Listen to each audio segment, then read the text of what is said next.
عزیز دوستوں، بزرگوں اور بھائیوں، ہماری زندگی کے اندر ایک اہم پہلو جس سے ہم بڑی تکلیف کا شکار ہو جاتے ہیں اور بعض اوقات اذیت ناک حد تک وہ بات چلی جاتی ہے، وہ ہوتا ہے لوگوں کا باتیں کرنا۔ لوگ ایک دوسرے کے بارے میں تبصرہ کرتے ہیں، گفتگو کرتے ہیں۔ اگرچہ اسلام نے اسے بڑا ناپسند کیا اور غیبت کو زنا سے زیادہ بدتر قرار دیا، لیکن معاذ اللہ ثم معاذ اللہ لوگ پھر بھی اس اخلاقی کمزوری کا شکار ہو جاتے ہیں اور لوگوں کے بارے میں گفتگو کرتے ہیں۔ پھر لوگوں کی وہ باتیں جب ہم تک پہنچتی ہیں، جس کے بارے میں بات کی جا رہی ہوتی ہے، جب اس تک پہنچتی ہے تو وہ شخص بڑی اذیت کا شکار ہو جاتا ہے۔ وہ ذہنی تکلیف میں بھی آتا ہے، کرب میں بھی مبتلا ہوتا ہے، اور بعض اوقات خدا معاف فرمائے تو بعض لوگوں میں مایوسی بھی پھیل جاتی ہے۔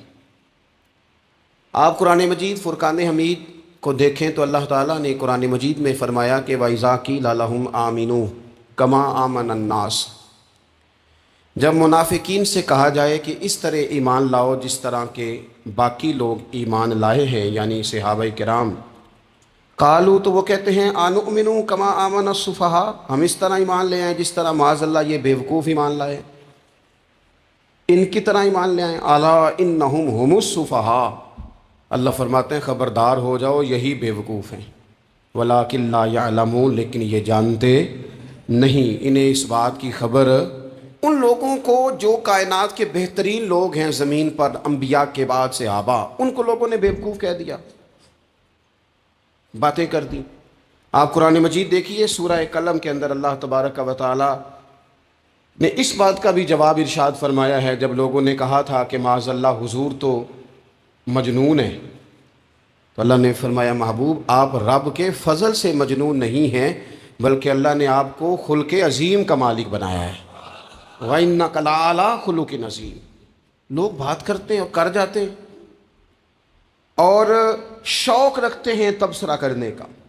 تو میں نے بہت سارے لوگ ایسے زندگی میں دیکھے ہیں جو لوگوں کی باتوں کی وجہ سے اذیت میں آ گئے، تکلیف کا شکار ہو گئے۔ اور میں اور آپ تو کسی کھاتے میں نہیں، حضرت ابوبکر صدیق رضی اللہ تعالیٰ عنہ جیسے لوگ، افضل البشر بعد الانبیاء بالتحقیق حضرت صدیق اکبر، آپ قرآن مجید 30ویں پارے کی تلاوت میں یہ بات دیکھیں گے کہ جب حضرت ابوبکر صدیق نے غریب غلاموں کو خرید کر آزاد کرنا شروع کیا، حضرت بلال حبشی کو، حضرت عامر بن فہیرہ کو اور کچھ غلاموں کو خرید کر آزاد کیا، تو لوگ کہنے لگے کہ یہ بلال نے کبھی کوئی احسان کیا ہوگا ابو بکر پر، تبھی تو خرید کے آزاد کیا ہے، ورنہ کیا ضرورت تھی اتنے پیسے لگانے کی، کوئی تو بات ہوگی۔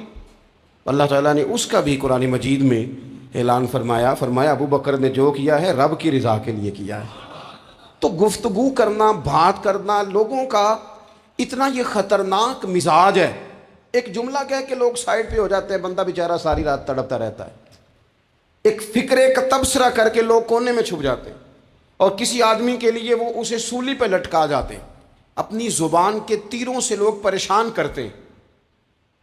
پہلے تو اللہ سے یہ معافی مانگیں کہ رب اس جرم سے ہمیں محفوظ فرمائے۔ اور اب تو لوگوں کی زبانیں اتنی لمبی ہو گئیں کہ وہ صحابہ تک چلی گئی ہیں، اہل بیت نبوت تک چلی گئی۔ تبصروں کے شوق میں لوگوں نے یہ دیکھا ہی نہیں کہ میری حیثیت کیا ہے اور میں بات کس کی کر رہا ہوں، میری اوقات کیا ہے اور میں تبصرہ کس پہ کر رہا ہوں۔ بے باک ہونا اور بات ہے اور بدتمیز ہونا، ان دونوں میں فرق ہوتا ہے۔ تو میرے عزیز، ایک تو اس سے پرہیز کریں، اور پھر دوسرا ہوتا کیا ہے، ہم اس کا نفسیاتی اثر لیتے ہیں، ہم اس کا اثر لیتے ہیں۔ میں اکثر کہتا ہوں سارے لوگ ہی کانوں کے کچے ہوتے ہیں، کچھ تھوڑے زیادہ ہوتے ہیں، کچھ تھوڑے کم ہوتے ہیں، اور بعض لوگ کہتے ہیں اتنے لوگ فلانے بندے کی بات مانتے ہیں۔ تو میں نے کہا دنیا میں تو آج بھی کافر زیادہ ہیں، کافر زیادہ ہیں، شیطان کے پیروکار آج بھی، تو زیادہ ہونا کوئی حق کی دلیل ہے ہمیشہ؟ یہ کیا بات ہوئی کہ فلانے کی اتنے لوگ بات مانتے ہیں؟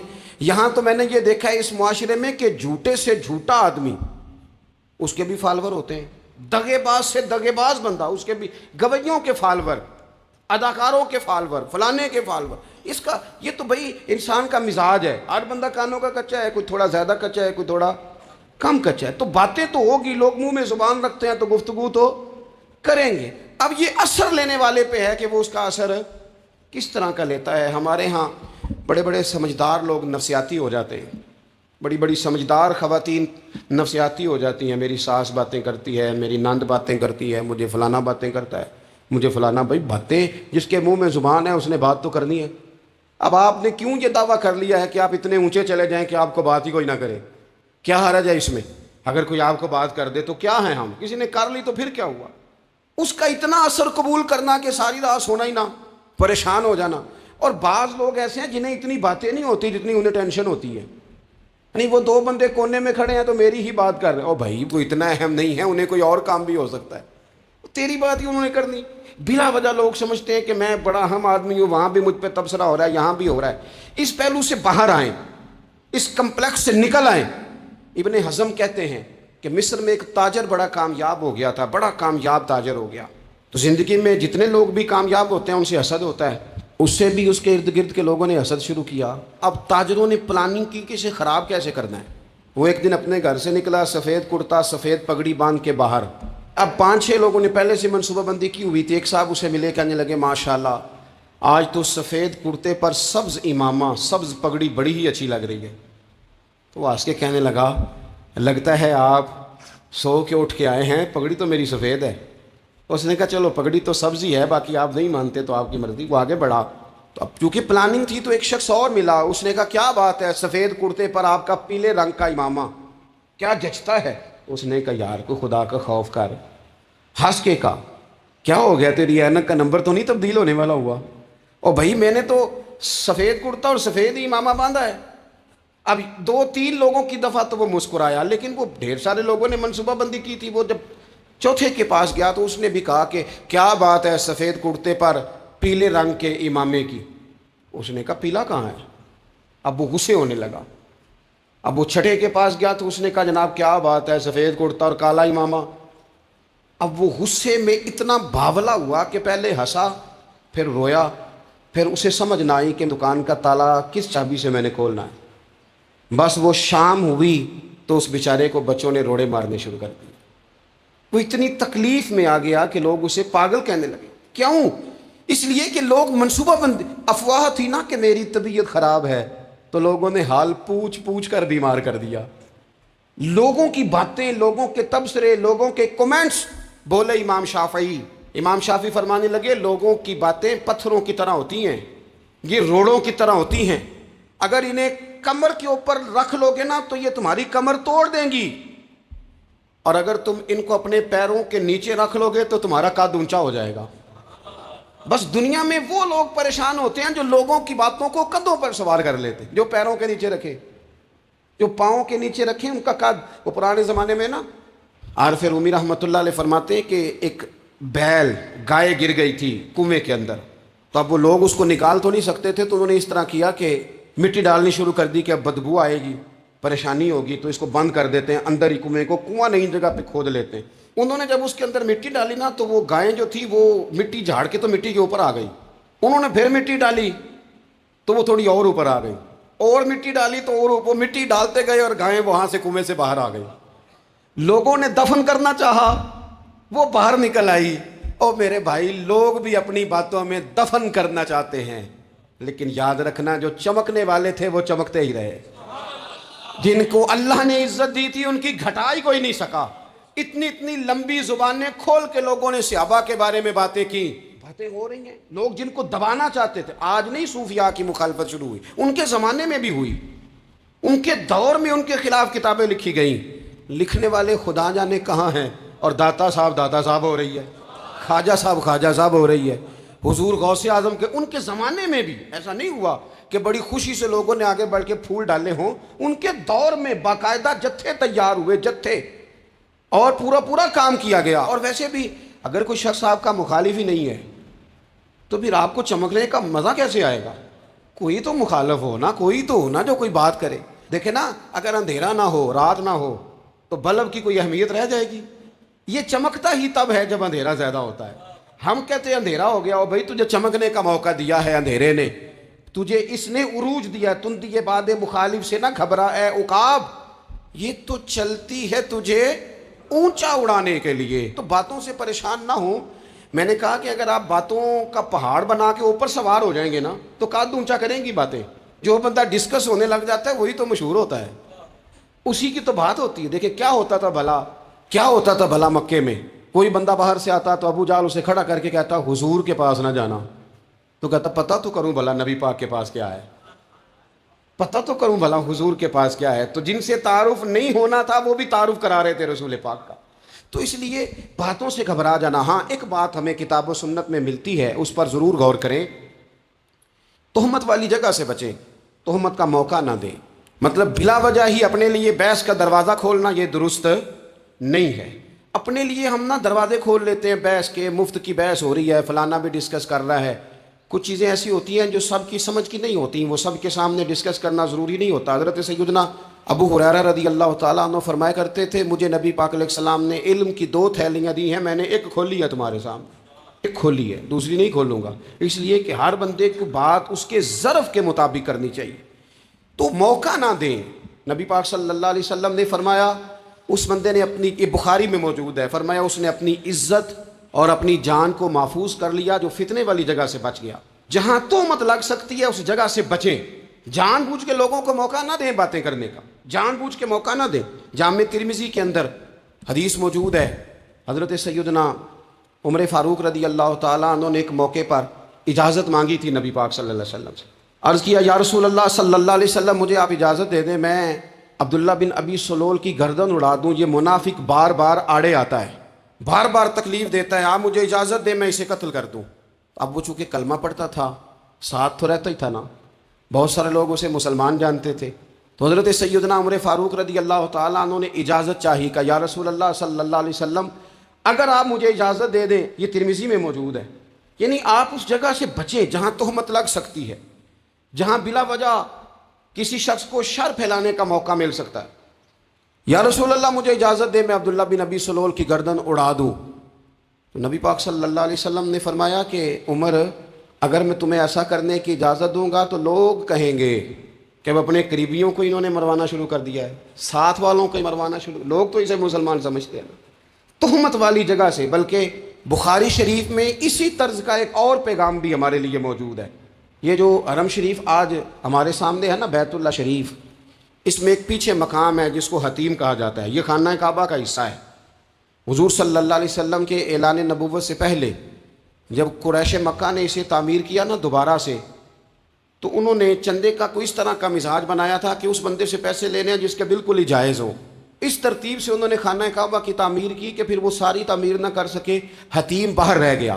تو نبی پاک صلی اللہ علیہ وسلم نے ایک دن فرمایا, بخاری میں موجود ہے, حضور فرمانے لگے, عائشہ اگر تمہاری قوم جاہلیت کے قریب نہ ہوتی, کیونکہ ابھی قریب جاہلیت چھوٹی ہے نا, ابھی لوگوں نے کلمہ پڑھنا شروع کیا ہے, فرمایا اگر یہ جاہلیت کے قریب نہ ہوتے تو میں کعبے کو انہی بنیادوں پر دوبارہ بنا دیتا جن بنیادوں پر حضرت ابراہیم علیہ السلام نے بنایا تھا.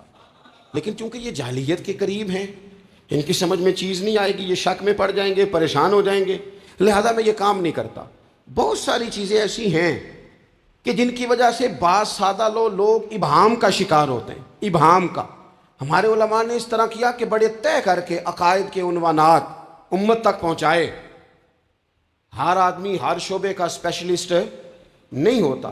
بہت ساری لوگ باتیں مریض کے سامنے کرنے والی نہیں ہوتی, وہ صرف لواحقین کو بتانے والی ہوتی. پھر کچھ لوگ اور آئے جنہوں نے کہا کہ ہم تو ایفیشنسی دکھائیں گے, کچھ خاص ہر بات کھول کر لوگوں کے سامنے رکھیں گے. اس کا نقصان پھر یہ ہوتا ہے کہ سادہ لوگ مشکلات کا شکار ہوتے ہیں. وہ پھر جب کہتے ہیں ہر چیز ڈسکس کر لینی چاہیے تو پھر باتیں دور نکل جاتی ہیں. پھر لوگوں نے انبیاء کرام علیہم السلام کی اجتہادی خطاؤں کو ڈسکس کرنا شروع کیا. ربنا ظلمنا انفسنا, اگر حضرت آدم یہ لفظ کہیں تو ان کے لیے تو ٹھیک ہے, لیکن اگر کوئی غلام اور امتی اور بیٹا اٹھ کے یہ لفظ کہے تو اس کے لیے ٹھیک نہیں ہے. تو میرے عزیز ایسے کام نہ کریں جس کی وجہ سے بلا وجہ بحث کا. ہمارے یہاں کچھ لوگوں کو شوق ہے خبروں میں رہنے کا, وہ ایسی باتیں چھیڑتے ہیں جن سے نا وہ خبروں میں رہ سکیں. میں نے دیکھا ہے وہ کہتے ہیں جی میں نے کوئی انوکھی بات کرنی ہے. بھئی انوکھی بات کرنے سے بندہ مشہور تو ہو جاتا ہے. ہمارے زمانے میں مشہور ہی وہ ہوتا ہے جو دوسروں سے ذرا ہٹ کے بات کرے, انوکھی کرے. وہ ہمارے لطیفہ لکھا ہے نا, ایک اہل عرب کا, ایک ہجا نام کا عربی کا ایک لطائف سنانے والا شاعر ہے، تو وہ کہتا ہے کہ ایک شخص نے ایک دفعہ کہہ دیا تھا گدھا کھانا جائز ہے. تو بڑے بڑے علماء اس کے گھر چلے گئے کہ بھئی کوئی دلیل، کوئی جزیہ، کوئی کہاں سے، کوئی کتاب، کوئی حوالہ، کوئی شے. اس نے کہا روز آؤ گے، ایک ایک بندے کو بتاؤں گا، کٹھا اسٹیج لگاؤ، ایک ہی دفعہ حوالے دیتا ہوں، روز نہیں دیے جاتے. وہ اسٹیج لگ گیا، دنیا جمع ہو گئی، جنہوں نے کبھی ٹائم نہیں نکالنا تھا. یہ ذرا انوکھی بات جو کر رہا تھا، تو سارے لوگ آ گئے. تو وہ اسٹیج پہ چڑھا تو کہنے لگا مجھے جانتا کوئی نہیں تھا. چلو اب بدنام جو ہوں گے تو کیا نام نہ ہوگا. اب قیامت تک کہو گے تو صحیح نا، وہ اس مولوی دے گھر جنہیں ایک بار آخیا نہیں سی گدا کھانا جائز ہے، چلو بدنام جو ہوں گے تو کیا. تو بہت سارے ایسے لوگ ہیں جو ہیں بدنام، پر چلو نام تو ہو گیا نا. بدنامی صحیح صحیح، شرارت صحیح صحیح، شیطانیت صحیح صحیح، لیکن نام تو ہو گیا. تو اس لیے کوئی ایسا انوکھا کام جس سے لوگوں کی، میں آپ سے بڑی گزارش عرض کروں، اعلیٰ حضرت بریلوی رحمۃ اللہ علیہ نا، لالٹین کے اندر مٹی کا تیل جلایا جاتا ہے ہمارے ہاں. تو مٹی کا تیل ظاہر ہے اس سے بدبو آتی ہے، تو مسجد میں وہ جلانا جائز نہیں تھا. تو ایک صاحب ارنڈی کا تیل لائے، وہ خوشبو والا ہوتا ہے، وہ لا کے انہوں نے نا اعلیٰ حضرت بریلوی رحمۃ اللہ علیہ کو لالٹین میں ڈال کے دیا اور کہا کہ یہ مسجد میں اس کو جلاتے ہیں چونکہ اس کے اندر سے خوشبو آتی ہے، بدبو نہیں آتی. تو وہ جو شرعی عذر ہے نا، حضور نے فرمایا کہ جمعے والے دن غسل کر کے آؤ تاکہ کسی کے پسینے سے ایک دوسرے کو تکلیف نہ ہو. کچا لہسن پیاز کھا کے مسجد آنا اس لیے منع کر دیا گیا کہ منہ کی بدبو سے تکلیف ہو. تو مسجد میں کوئی ایسی چیز جو بدبو کا باعث بنے منع ہے. اب انہوں نے وہ تیل لا کے لالٹین میں ڈالا جس سے خوشبو آتی تھی اور لالٹین بھی روشن ہوتی تھی. تو اعلیٰ حضرت فاضل بریلوی رحمۃ اللہ علیہ اپنے اس خادم سے فرمانے لگے کہ اب لوگ تو آئیں گے نا، تو ہمارے علاقے میں تو ساری دنیا مٹی کے تیل سے ہی چلاتی ہے، تو اب آپ نے ایک خوشبو والا تیل لا کے ڈال تو دیا ہے اس کے اندر لالٹین میں، پر یہ لوگوں کو بتائے گا کون کہ یہ تیل وہ نہیں ہے. لوگ تو یہاں سے دیکھ کے جائیں گے اور جا کے کہیں گے کہ اتنے بڑے عالم کی مسجد میں اگر جل رہا ہے تو ہم کیوں نہ جلائیں.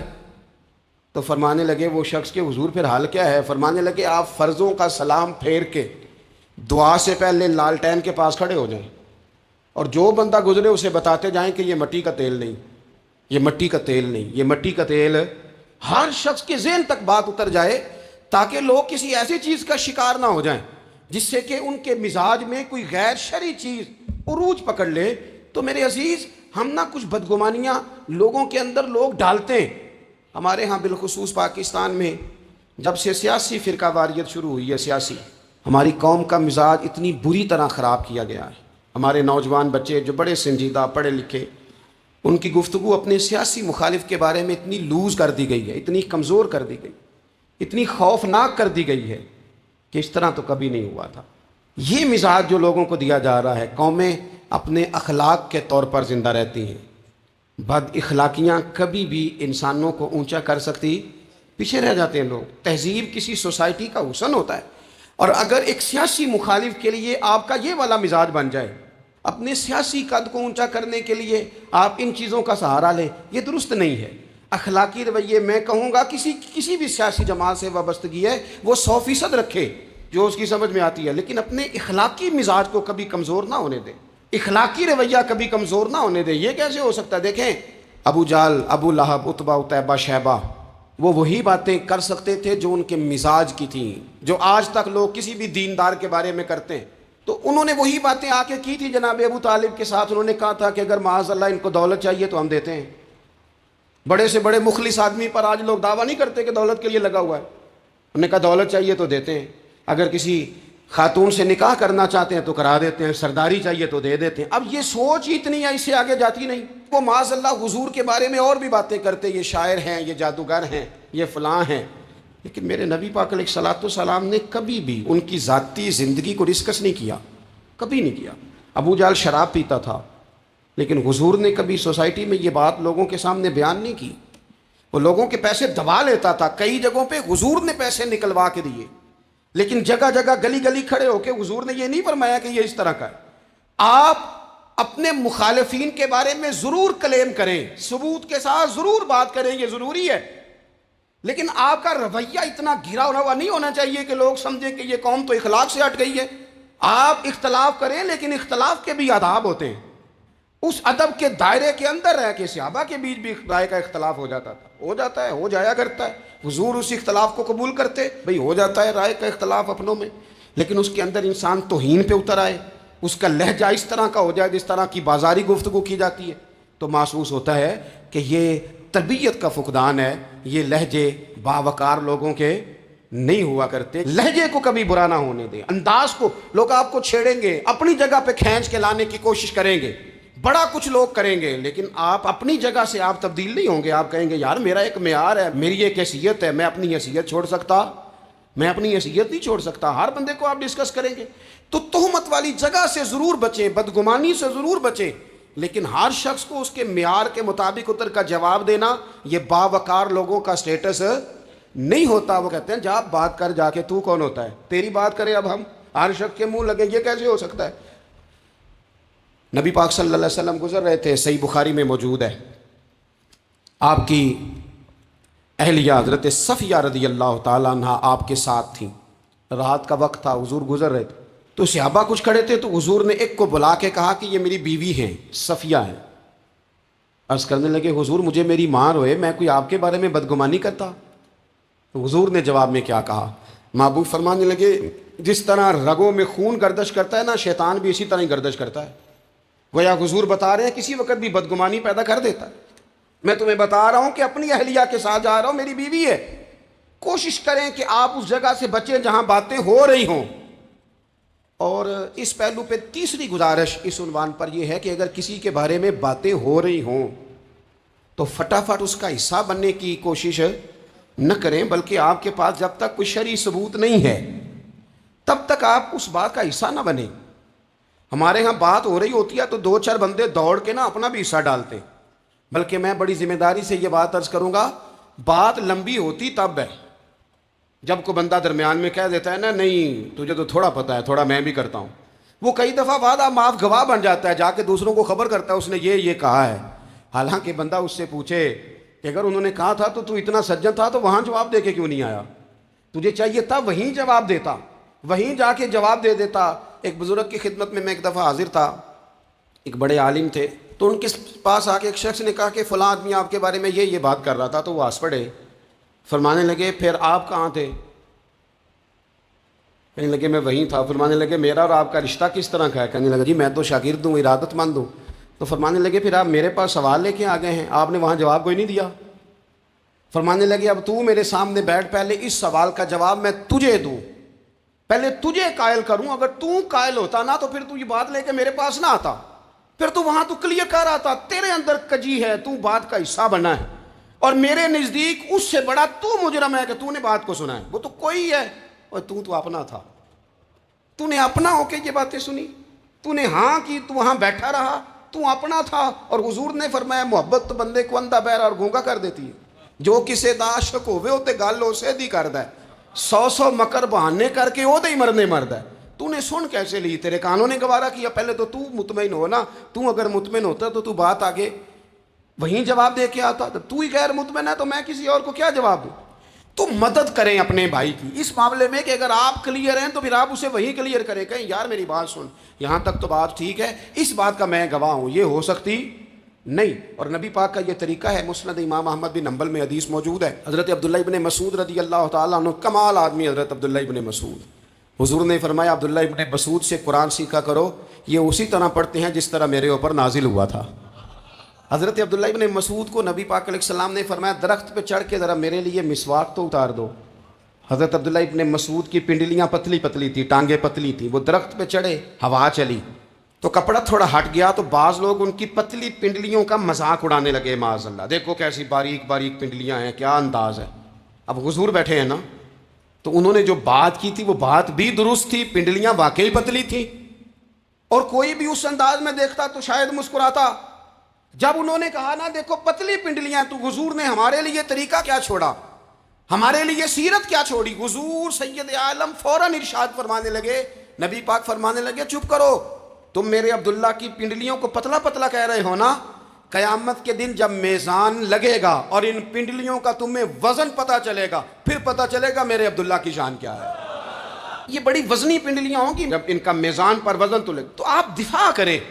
نبی پاک صلی اللہ علیہ وسلم نے فرمایا اگر کسی جگہ تیرے بھائی کی عزت پر حملہ ہو رہا تھا اور تو بچانے پر قادر تھا، اور تو نے اس کی عزت سے اس شر کو روک دیا، کہا نہیں یار ایسی بات نہیں ہے، تم غلط کہہ رہے ہو، فرمایا اگر تم کسی کی عزت کا دفاع کرو گے تو فرمایا جہاں تمہاری عزت خراب کی جا رہی ہوگی رب وہاں تمہاری عزت کا دفاع فرمائے گا، اللہ تمہاری عزت کا محافظ بن جائے گا۔ لیکن ہم کیا کرتے ہیں، ہم لوگ باتیں کر رہے ہوتے ہیں تو ہم ان باتوں میں ایک بات اور شامل کرتے ہیں، ہم ان باتوں میں ایک بات اور شامل کر لیتے ہیں اور انداز اختیار کر لیتے ہیں، اور جو آپ کے حق میں ہے اس نے مخالف نہیں ہونا، اور جو مخالف ہے اس نے کبھی حق میں چھوڑیں۔ آپ کس کو قائل کر رہے ہیں؟ جس کی سمجھ میں آتی ہے وہ قبول کرے، نہیں آتی تو دروازہ کھلا ہے، کہیں اور تشریف لے جائے۔ ہمارا یہ مزاج بن گیا کہ بلا وجہ کی وضاحتیں بھی بندے کو کمزور کرتی ہیں، بلا وجہ ہم کمزور پڑ جاتے ہیں۔ تھوڑے بے نیاز ہو جائیں، چھوڑیں، کچھ بے نیاز بنے، طبیعت کوئی بے نیاز۔ ہم نہ بے نیاز نہیں ہوتے، ہر بات کو سوچتے ہیں، ہر بات کی وہ جی وہ فلانے نے پتہ کیا کہا ہے، تو بڑی معذرت سے بالخصوص خواتین کا مسئلہ ہوتا ہے، وہ کہتے ہیں پوری دسو، نہیں دسو نے آنکھیں کی بھئی آپ نے کیا کرنا ہے، اس کے لیے پھانسی کا حکم لگانا ہے آپ نے، چھوڑ دیں، بات ہو گئی، ختم ہو گئی۔ اپنی زندگی میں تھوڑی سی بے نیازی بھی پیدا کریں، تھوڑی سی بے نیازی، ہر ایک کی بات سننا، ہر ایک کی بات پر غور کرنا، ہر بندے پر تبصرہ شروع کر دینا، وہ تو تکلیف آ جائے گی۔ وہیں سے جہاں سے بات شروع کی تھی پھر وہیں لاتا ہوں کہ باتوں کا اثر لیں لیکن صرف خیر کی باتوں کا اثر لیں، لیکن صرف اچھے لوگوں کی باتوں کا۔ ہر ایک کی بات کا اثر لوگے، لوگ دو قدم نہیں چلنے دیں گے۔ اور دوسرا میں آپ کو بڑی ذمہ داری سے عرض کرتا ہوں، ہم ویژن والے لوگ ہیں، ہماری 1400 سال کی تاریخ ہے، ہم ویژن والے لوگ ہیں۔ یہ نہیں ہے کہ ادھر ایک بندہ آیا تو تھوڑی سی ہم اس کے پیچھے چلے جائیں گے، پھر کل ایک اور آئے گا تو تھوڑا سا اس کے پیچھے چلے جائیں گے۔ یہ تو وہ لوگ ہوتے ہیں جن کے پیچھے بنیاد نہیں ہوتی، اور جن کی پوری بنیادیں ہونا وقت زیادہ ہو گیا، ورنہ میں آپ کو اپنی سند پڑھ کے بتاتا کہ ہماری سند امام بخاری تک کیسے جاتی ہے اور امام بخاری کی رسول پاک تک کیسے جاتی ہے۔ یہ تو ایک تسلسل ہے، تو اس لیے بڑی جلدی آزمائش کا شکار نہ ہوا کریں۔ باتیں کس لیے ہیں؟ جو بندہ ویلا ہے اس نے بھی 4 باتیں، تو ہر بات کا اثر نہ لیں۔ بالخصوص جوانوں سے کہتا ہوں، ٹارگٹ اچیو کرنے کے لیے سب سے پہلے تو مقاصد کا تعین کرے جانا کے دور، پھر اس پہ لگ پڑے۔ باتیں ہوتی رہیں گی لیکن باتوں کو پشت پہ سوار نہیں کرنا، باتوں کو پاؤں کے نیچے رکھنا ہے، قد اونچا ہو جائے گا، قد اونچا ہو جائے گا۔ پشت پہ سوار کرو گے تو گردن ٹیڑھی کر دیں گے، آپ بس بڑھتے جائیں۔ گھوڑا جب دوڑتا ہے نا، دوڑتا ہے تو اس کے پیروں کو جھاڑیاں لگتی ہیں، لیکن اگر دوڑتا رہے تو کوئی جھاڑی کہیں رہ جاتی ہے، کوئی کہیں رہ جاتی ہے۔ باقی مخلوق کرتی ہے باتیں، وہ کرتی رہے گی، آپ آگے بڑھیں، سفر کرتے رہیں۔ سفر بہت سارے باتیں کرنے والے وہیں رہ جاتے ہیں اور کام کرنے والے کہیں کے کہیں پہنچ جاتے ہیں۔ باتیں کرنے والوں میں سے نہ ہوں، کام کرنے والوں میں سے ہوں۔ اللہ توفیق عطا فرمائے۔ آخر دعوانا الحمدللہ رب العالمین۔